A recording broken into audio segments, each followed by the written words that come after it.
প্রথমে একজন একজনের সাথে দেখা হইলে কি দিবাই?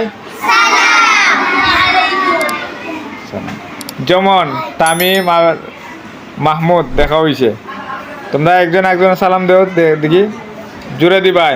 আসসালামু আলাইকুম। ওয়ালাইকুম আসসালাম। এরপরে কি করবাই? মুসাফা করবাই। মুসাফার দাও বলো। তারপরে কি করবাই? তুমি কেমন আছো? ভালো আছি। ভালো আছি আলহামদুলিল্লাহ। এরপরে কইবা, এরপরে কি? এরপরে এরপরে তুমি কইবা কি?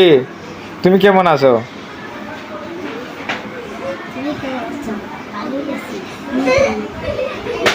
আলহামদুলিল্লাহ। আচ্ছা, এইভাবে কি করবা? যে সময় যে বন্ধুর সাথে দেখা হইব কি করবা? সালাম দিবাই। আর মহিবান যারা আছে, আলেম যারা আছে, হুজুর যারা পাইছে তারারে কি করবা? সালাম দিবাই। আসসালামু আলাইকুম ওয়া রাহমাতুল্লাহি ওয়া বারাকাতুহু কতটুক দিবাই। আর তোমার যদি কেউ সালাম দেয় বলবা কি? ওয়া আলাইকুম আসসালাম ওয়া রাহমাতুল্লাহি ওয়া বারাকাতুহু।